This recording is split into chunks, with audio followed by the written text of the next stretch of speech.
こんなに薄いんですよね。買ってみたところ大正解。バーッと流し読みするのが今回売れた額が14万で、逆に今までなんでこういうのなかったんだろう。こんにちは、トバログです。今日もね、動画を撮っていきたいと思います。はい。というわけで、おって気づいた人もいると思うんですけど、実はね、我が家のアトモフ Windows 2になんかトバログがいるんですよね。トバログが今頑張って作業してくれてるんですけど、実はね、アトモフさんと去年の末ぐらいにコラボレーションさせてもらって、トバログのね、作業風景が今壁紙になっているので、ぜひね、アトモフ Windows を持っている人はチェックしてみてください。これめっちゃおもろくないですか？なんかすごいシュールな感じなんですけど、っていうとこから始まります。はい。今日はですね、今年一発目なんですけど、今年ここ最近で買ってよかったものっていうのと、あとここ最近でね手放したもの、ちょっとねここに分厚めの札束みたいなのがあるんですけど、今年ちょっとねガジェット手放しちゃったものとかがあるので、それを紹介していこうかなと思います。今回もねいろいろと買ってよかったものたくさんあるので、ぜひね最後までチェックしていってください。そしてぜひチャンネル登録もお願いします。それでは行ってみましょう。はい、ここ最近の購入品一発目はこちらですね。スノーピークのコーヒーグラインダーと、あとコーヒーのねドリッパーですね。これを購入しました。もともとね家で毎日豆からグラインダーでひいて、自動のやつでひいて、で豆からねコーヒーを入れるっていうのが日課なんですけど、オーストラリアに行った時に、オーストラリアって基本的にエスプレッソ文化なんですよ。実は前にオーストラリアに行った時に、そのねドリップコーヒーを飲むためのものがなくて結構苦労したっていうのがあって、今回スノーピークのものを購入して揃えて持っていった感じです。結構ね、キャンプ系のグッズではあると思うんですけど、キャンプ系のグッズって旅行とめっちゃ相性いいんですよね。軽くてコンパクト、機能性みたいなところで、まずこのねコーヒードリッパーから紹介するんですけど、これね見た目もすごいいいっていうのと、あとこんなに薄いんですよね。基本コーヒードリッパーってこういうお椀みたいな形してるので、スーツケースの中でめっちゃかさばるんですよ。めっちゃかさばるので、どうしようかなって結構悩んでたところ、そういえばスノーピークこういうのがあるなっていうのを思い出して、このねめちゃ薄型のアルミので、本当に使い方も簡単で、カポってやるだけでコーヒーのねこうやってお湯を注げばドリップコーヒーが飲めるっていう、このドリッパーを購入しました。価格としては確かね4000円とかして割と高めではあるんですけど、合成も結構高いから、なんかすぐにね壊れるっていうのもなさそうだし、何回もね洗って使えるし、洗濯とかしなくてもいいから、その辺がね結構便利かなと思ってスノーピークにしていますね。でオーストラリアは結構コーヒー文化なので、こういうねコーヒースタンドとかに行くと、なんかオリジナルのおしゃれな豆が売ってたり、あとスーパーで見かけて思わずね目を疑ったんですけど、このクリティカルヒットっていうゲーミング豆、これまだ飲んでないんでどういう味するんだろうっていう楽しみなんですけど、こういうね面白いパッケージの豆も売ってたりするので、こちらもねスノーピークのグラインダーを買っています。何回か使ってるんでちょっと水垢とかついちゃってるんですけど、このサイズ感めっちゃ良くないですか？なんかこの柄の部分がねこうやってガシャって折りたたまって、この筒状に入れて、であとねこういうなんか専用のケースとかに保存してそのまま持っていけるこのコンパクトさが、さすがなんかキャンピング道具のメーカーだなっていう感じがするんですけど、ここがねすごい良かったです。で結構ね価格としては1万円近くて高いから迷ったんですけど、このねハンドル部分もこれ無垢の木でできてるっぽい感じだし、このね佇まいがすごい良くて、長く使うなら良さそうなもの、お気に入りになりそうなものがいいかなと思ってこれにしたっていうところですね。でここを開けると直接このコーヒーミルみたいになってて、だいたい20から 25g ぐらいは一気にね豆が引けるんじゃないかなっていう感じです。でここがちょっとねなんか噛み合わせがあんまり良くなくて、取り外す時とかちょっとめんどくさかったりするんですけど、結構ね使い勝手はそれなりにいいかなと思います。でここのねダイヤルを回すことで粗さが調整できるっていう感じですね。でこれでハンドルをこうぐるぐる回して豆を引くっていう感じですね。ただ割とね、なんていうか刃のパワーというか結構こう力を入れないとちゃんと引けないので、そこがね他のなんかこういう系の高級なグラインダーと比べると大変かなとは思うんですけど、自分で豆を選んでそれをこういう風に引いて好きな味で楽しめるっていうのがやっぱり買ってよかったところですね。キャンピング用途はもちろんなんですけど、できるだけねこういうのにスペース取られたくないっていう人に結構おすすめかもしれません。はい、で続いて買ってよかったものだと地味なアイテムなんですけど、これは本当に最高でした。このね 10-20 のソニーの APS-C-E マウント用のレンズですね。 10mm20mm、換算15mm から 30mm 相当で F4 投資で使えるっていうこのコンパクトなレンズがめちゃくちゃ買ってよかったです。実際にねこのレンズで撮った映像がこんな感じなんですけど、このねなんかグラデーションの鮮やかさというか、このね艶やかな感じとか色のりの良さみたいなところがちゃんとねこの α7-4 のなんていうかダイナミックレンジみたいなのを活かしつつ、かつねコンパクトでしかも手ぶれも抑えてこの感じが撮れるっていうのはなかなかいいなと思います。このサイズ感で。いつもねトバログを撮ってるレンズがこのね 14-24 っていうフルサイズの大きめのねレンズなんですけど、これはね本当に写りも良くて最高なんですが、何せ重いんですよね。このレンズ単体でよいしょ、この 800g 近くあるものなんですけど、これはね、ざっくりこのフルサイズのボディとレンズを合わせてもさっきのねこのレンズ1本分ぐらいだったりするので、コンパクトだし普通にねスチル撮影でなんか広角のところがちょっと欲しいなみたいなシーンでも使えるので、そういう感じで汎用性高くいろいろなところで使えるのが良かったポイントですかね。これ APS-C 用のレンズではあるんですけど、フルサイズのね α7-4 とかだと普通に解像度的に 4K も問題なく動画が撮れるので、この組み合わせめちゃくちゃ最高だなと思って、多分ね西田航さんっていうカメラ YouTuber の人とドリキンさんっていう、この間カバンの中身取材させてもらってた人がめちゃ絶賛してて、Vlog 撮るならちょっと買ってみようかなっていうので買ったところ本当に大正解だったっていう感じですね。はい、続いてもねカメラアイテムなんですけども、これはねリコーペンタックス用のセンサークリーナーですね。今までこういうのがねあるって知らなくて、ずっとねセンサーについたホコリで悩んだりしてたんですけども、マップカメラさんのツイートを見かけて、うわこんなのあんのか、これは買わなきゃと思って買ってみたところ大正解だった、センサークリーナーです。ブログでもね紹介したんですけど、これどういうものかっていうと、このね先っちょこのハリボーのグミみたいなところがこれ粘着、取り持ちみたいになってて、これでセンサーをねペタってやって、でこっちの付箋みたいなこれもね粘着シートになってるんですけど、この粘着テープみたいなところに取ったねセンサーのゴミをこうペタってねこっちに移すっていうやつなんですね。本当に物理的なセンサークリーナーですごいレガシーな感じするんですけど、これがね本当に今まで悩んでいたセンサーのゴミとかがかなりね解消できました。ほとんどのねカメラのセンサーのゴミをこれ楽しすぎてもう取っちゃってるんですけど、これ例えばセンサーにこうやってペタってくっつけて、もう本当にこのレベルのね吸着力なんですが、これをピッと取って、で今ねこの先っちょにゴミがついてる状態で、それをこっちにペタって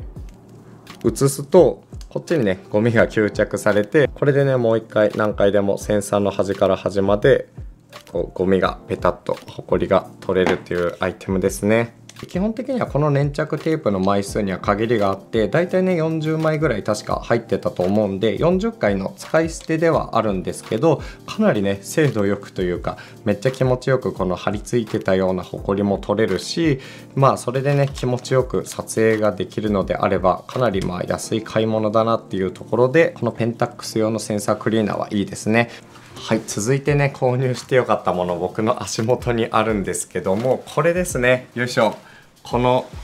電気マット的な感じのこの足元ヒーターです。これパナソニックのやつをね新たに購入したんですけど、やっぱ安心感とかがあって、しかもちゃんとあったかいんで、これは本当に買ってよかったアイテムです。これ系のアイテムは前にもね防寒グッズ参戦みたいな感じで動画にしてたんですけど、あの時使ってたアイリスオーヤマのやつが結構ねすぐ壊れちゃったんですよね。なんかパチってなって、そっからもうヒューズが飛んだみたいな感じで電源がつかなくなっちゃって、それでね買い替え検討してたんですけど、熱が出るものをなんか Amazon の知らないメーカーとかから購入するのめっちゃ怖くないですか？結構ねレビュー見てると地面めっちゃ焦げて溶けてるやんみたいなのがあったりとか、なかなかねアイリスオーヤマとかパナソニックとか安心できる結構大きいメーカーだったらいいんですけど、無名メーカーから購入するのはちょっと怖い。でもアイリスのは今まで使ってたしなっていうのがあって、パナソニックにしたっていう感じです。パナソニックのやつは本当にね結構高くて1万5000円ぐらいするんですよ、この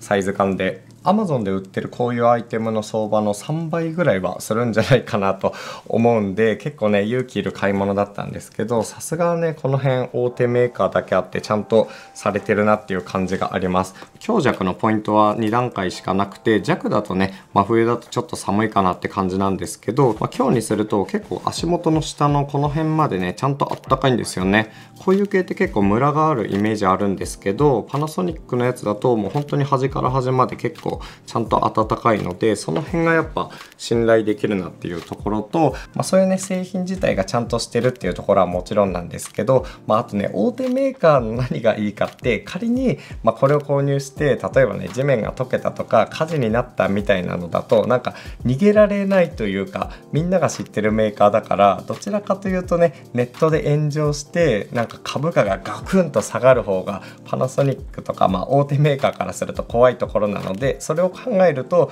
たとえそうなったとしても割とねちゃんと対応してくれるっていう安心感があって、今回はねこのパナソニックから購入したっていう感じですね。あとね結構足元温める系だとやっぱこういうのと、あとねセラミックヒーターもかなり人気だと思うんですけど、この足元ヒーターのこういうカーペットタイプの方が確かね電気代10分の1ぐらいなんですよね。同じなんか時間使ったとしても電気代が10分の1ぐらいで済むので、かなりね一日中足元温めてても電気代が抑えられるっていうところもやっぱり個人的にはその足元ヒーターとかを使う理由の一つって感じですね。でなおかつなんかブランケットとか毛布とかをかぶせれば簡易的なこたつになるっていうのも個人的には嬉しいポイントです。そういうところがいろいろあって、今回はねこのパナソニックの足元ヒーター購入してます。はい、続いてはねちょっと地味面白ガジェットなんですけど、こちらですね。シフトールっていう結構ね面白い地味ガジェットをたくさん出しているメーカーが出しているこのミュートークっていうマイクですね。一回この間開封したんですけど、どうせなら動画でなんか紹介しようと思ってまだねこのしまった状態なんですが、バコッとこういうタイプのマイクです。これは結構ね面白いというか目から鱗的なアイテムなんですけど、この中にマイクが入っていて、でかつねこの周りを吸音系の吸音素材で覆っていて、この口から出した声が外にね出にくい、なんか大きい声を出したとしてもあんまりね広がりにくいっていうマイクなんですよ。これ逆に今までなんでこういうのなかったんだろうっていう風にね思って目から鱗だったんで、もう発売開始というか予約開始のタイミングですぐポチったものなんですけど、最近ねやっと発送された感じですね。はい、ちょっとね iPhone と接続してみたんで、ちょっと音の感じ今試してみたいと思います。今こういう風にね普通に喋ってるんですけど、かなりねこの上の声とかは全然拾えてないのかなと思います。今こういう風にね普通に喋ってるんですけど、かなりねこの上の声とかは全然拾えてないのかなと思います。今こういう風にね普通に喋ってるんですけど、かなりねこの上の声とかは全然拾えてないのかなと思います。実際ねこの声で喋っていてもかなりこうねすごい反響してる感じはあるんですけど、これで変えることで本当にね音がささやき声ぐらいになる感じがあると思います。はい、どうですかね。マイクの音に関してはもう少しね、チューニングが必要というか、ちゃんと接続をね、考えないと音質下がっちゃうかなっていう感じはあるんですけど、それでもね、かなり音がね、聞こえなくなるんで、それはすごい使いやすいと思います。これどういうシーンで使うかっていうと、もともとはこれ開発した人がめちゃくちゃ VR やってて、VR 飲み会とか VR でね、夜話し込むみたいな時にこれをね、することで、隣のね、部屋から壁ドンが聞こえないとか、夜子供が寝てても、楽しく談笑ができるっていう目的で、発売されてるものなんですけど、逆に言えばこれ自分の声だけをねしっかり拾うことができるので、例えば今この環境がめちゃくちゃうるさかったとしても、これをねつけてしまえばちゃんとクリアに相手にね声だけが届けられる。例えばなんかライブ配信みたいなのやるときとか、テレカンとかオンラインミーティングやるときとかにもすごい活用できそうだなっていうのがあって、一番の目的は VR で夜使うことなんですけど、いろいろなシーンで使えそうだなと思って購入しています。これからいろいろ使い方は試していこうと思います。はい、続いてはちゃんとこちらですね。アイリスオーヤマのデイリーフィットマスクっていう不織布の色がついてるタイプのマスクですね。いや、結構マスク選び難しくないですか？なんかサイズ感とかそのフィット感とかここの締め付けとか、会社によってねかなりばらつきがあって、毎回なんかギャンブルするような気持ちでマスク選んでるんですけど、最近妻が買ってきてくれたこのマスクがめちゃくちゃ良かったです。これこんな感じで1個ずつね個包装になってるタイプで、これ不織布なんですけど、このグレーのカラーなんですよね。例えばこんな感じで、こういうねグレー系のタイプのヘッドホンと合わせてもそんなになんか違和感がない感じしますよね。統一感が結構出せる感じがあるので、そういう点でもかなりいいかなと思います。個人的にはね、息のしやすさとか匂いのつきにくさみたいなところで割と不織布タイプのねマスクが好きだったりするんですけど、ウレタン系のマスクに比べてこの紐の締め付け結構強いものが多いんですよね。なのでなかなかね合うの見つからなかったんですけど、これはもうカラー的に白となんかこういうのが好きなトバログ的には最適な感じがします。サイズ展開がねいくつかあるんですけど、トバログは身長180センチぐらいで、この普通サイズっていうのは一番フィット感がある感じがします。あんまりきつい感じもしないですね。カラーもねいくつか展開があって、オレンジとかピンクとかそういうのもあったりするので、気になる人はぜひチェックしてみてください。イオンモールとかでも買えるかもしれません。はい、とこの流れで紹介するんですけども、続いて購入したものはこちらですね。バング&オルフセンのヘッドホンビオプレイ H95H95 っていうんですかねっていうヘッドホンを購入しました。結構ね冬の間は割とヘッドホンするのが好きで、なんか耳当て代わりにね耳があったかいっていうのがあって結構してるんですけど、最近ね今まで5年ぐらい使ってたヘッドホンがちょっと壊れちゃってどうしようかなっていうタイミングで、ちょうどよくね誕生日がそろそろ来そうっていうタイミングでこちらを購入しています。最近だとやっぱり BOSE とかソニーとか AirPods Max とかねいろいろ選択肢がある中で、あえてこのビオプレイっていう感じなんですけど、これのいいところはまず見た目のかっこよさですよね。本革のねエンボス加工みたいな脂肪っぽい加工がされた、牛の皮が使われてるんですよね。でこの耳当て部分はカーフスキンって言ってこれ取れるんですけど、ここが羊の皮でめちゃくちゃ柔らかいんですよね。でバング&オルフセン結構アルミの素材とか割とこだわって使っているので、そういうね削り出しとか見た目のねかっこよさがやっぱりなんか随一というか、 AirPods Max もすごいかっこいいんですけどアイコニックすぎるなっていうところとかもあって、やっぱりバング&オルフセン好きだから使ってみたいなっていうところで購入しています。どうですかね、つけてる感じとかも割とスタイリッシュというか、トバログ的にはこのカラーすごい好きなんで最高な感じですね。見た目的にも結構良くて、こうやって折りたたんで持ち運びやすいとかいろいろあるんですけど、やっぱりね音質というか音の作りが結構こだわられていてですね、ここを外すとここにドライバーが備わってるんですけど、これねなんかチタンでできているらしくて、今までのこのバング&オルフセンのヘッドホンシリーズとちょっとねガラリと中の構造が変わってるみたいです。で、実際この間レビューした時は、開封レビューみたいな感じで音質についてはね、ほとんど触れてなかったんですけど、実際今1週間2週間ぐらい使っていて、やっぱりこの音質めちゃくちゃいいですね。なんかいいっていうのも結構難しいんですけど、アコギとかギターみたいなトゥイーンみたいな、なんていうんですかね、中音域的なところと人の声のね透き通るようにこうスッと耳に入ってくる自然さとかがかなりね心地よくて、普段ね iPhone とかで結構ねカジュアルに音楽楽しむタイプなんですけど、そういう用途でも十分ね、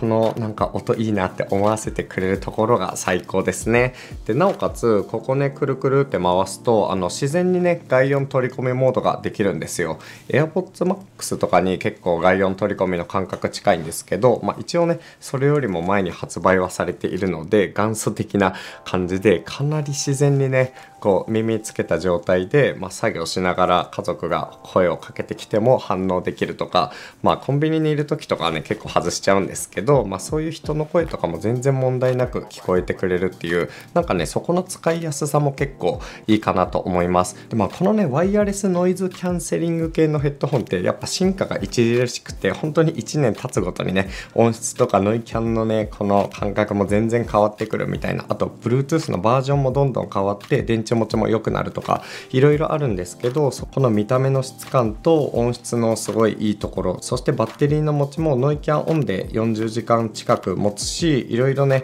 こういう iPhone とか、Windows とかノート PC とかいろいろ接続してシームレスに、切り替えられるみたいな、そこの利便性も含めてかなり買ってよかったなと思います。5年使うっていう風に考えると結構ねこだわったもの買ってもいいのかなと思って買った感じですね。この服装にも合うしすごい可愛い感じです。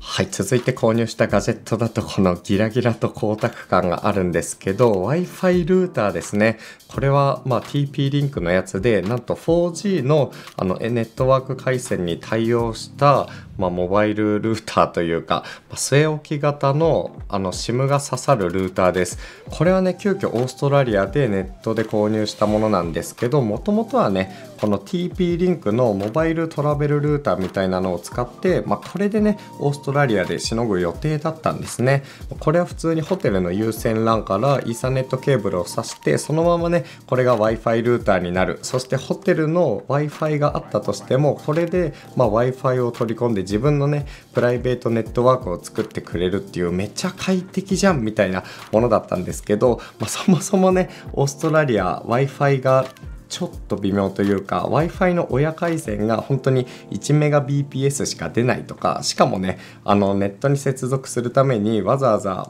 スタバの Wi-Fi みたいにオンラインに飛んで、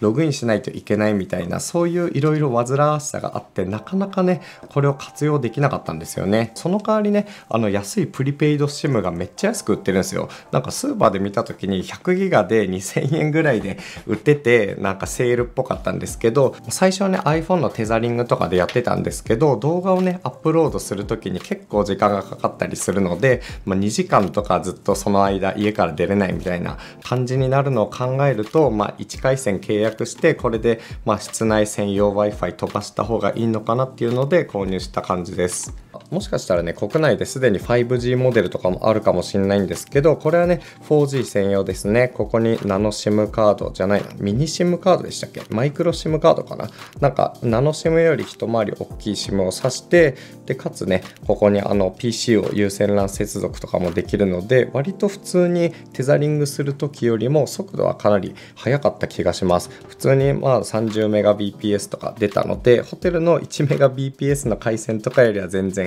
いい感じですね。これは本来おそらくねキャンピングカーで移動する時とか、あとキャンプする時、あと店舗じゃなくてなんか車のね店舗みたいな車でコーヒー販売するような、そういう用途とかで使われるようなものらしいんですけど、個人的にはその長期滞在でちょっと回線が乏しい時に使うのに最適かなと思っています。日本にいる時ぶっちゃけねこれ使うってことはあんまないと思うんですけど、例えばね実家に帰った時とかにこの中にポボのなんか1日データ無制限プランとかを使ってそれを挿しておけば、実質ね自宅の Wi-Fi 的な感じで速度はちょっと遅いけどそれで使えるっていう感じなので、いろいろね汎用性はありそうだなと思います。でかいからねリュックに持ち歩くとかは難しいんですけど、車移動とかだったら全然ありですね。はい、続いてはね最近購入した本ですね。じゃんとポパイのシティボーイの部屋ですね。だいたいねこれ毎年2月とか3月ぐらいに新しくねこの特集が出されるんですけど、これ本当に好きなんですよ。本当に好きすぎて結構ねバックナンバーたくさん持っていて、こんな感じでたくさんのねバックナンバーをなんか暇な時とかになんかちょっと部屋模様替えしたいなとかインテリアちょっと変えたいなみたいな時とかにこれをねバーッと流し読みするのがめちゃくちゃ好きなんですけども、今回はこれのね新しい号が出たということで、これをね買ってよかった本としたいと思います。ちょっとね著作権的なところで中をねお見せするというのはちょっと難しいんですけども、これ本当にね最高で、世界の部屋って言って本当にいろんな、オーストラリアとか台湾とかパリとか世界中いろいろななんかおしゃれな部屋に住んでいる、そしてかっこいい職業の人たちの部屋ってどういう感じなんだろうみたいなのが本当にねたくさん載っていて、毎回めっちゃワクワクするんですよね。ポパイっていうと結構大学生から20代中盤ぐらいまでの人が読むみたいな雑誌のイメージはあるんですけど、僕もそこまで毎回買うわけじゃないけど、この部屋とシティボーイだけはかなりね毎回買って本当に楽しみにホクホク紙で買って、電子書籍でも読みながらみたいな感じで読んでいます。結構ねコロナ禍とかがあった時は割と取材が難しかったのか、なんか増刊号というか今までのなんか特集号みたいな特別編集みたいなのが多かったイメージなんですけど、最近やっぱり取材もちゃんと行けるようなのか、なんかね新しく見られる部屋とかがいっぱいあって本当に幸せな感じですね。普通にね、本屋さんでもまだ買えると思うし、あと雑誌読み放題サービスとか Kindle でもね無料でサブスク入ってる人だったら読めたりもするので、気になった人はぜひチェックしてみてください。いやいつかねトバログもここに出るのが夢だったりします。はいというところで、ここまではねここ最近の買ったもの紹介したんですけど、ここからはね手放したものですね。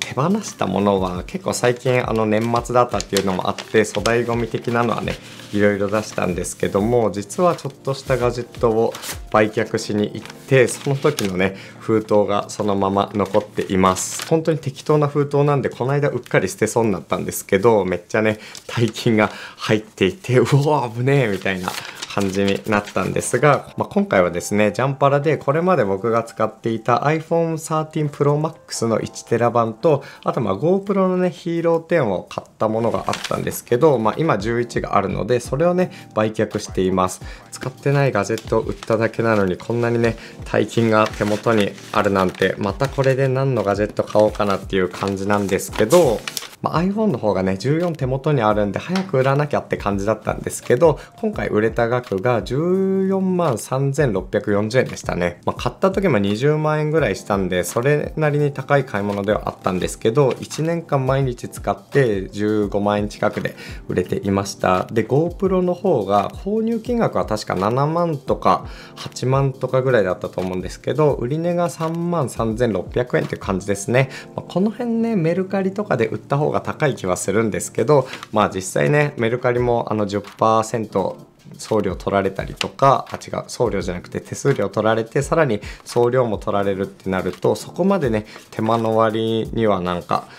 変わらないっていう感じだったので、今回は普通にジャンパラとかで売っちゃいましたね。でそのちょっとしたガジェットを売ったものが17万7000円近くこの中に入っていたので、ガジェットいろいろ欲しいのがあるので、なんか GPD4 とか今欲しいんですよね。PSP みたいなパソコンなんですけど GPD Win4 がね確か5月ぐらいに購入できるというか発送予定っぽくて、それがちょっと欲しいのと、あとHTC からねこういうクエストプロみたいなゴーグル型で、しかもねバッテリーとか取り外してサングラス的に使える ViveXR エリートみたいな名前のゴーグルがね17万円とか、本当にこのね残額と同じぐらいで売られているので、それ購入するかっていうところですね。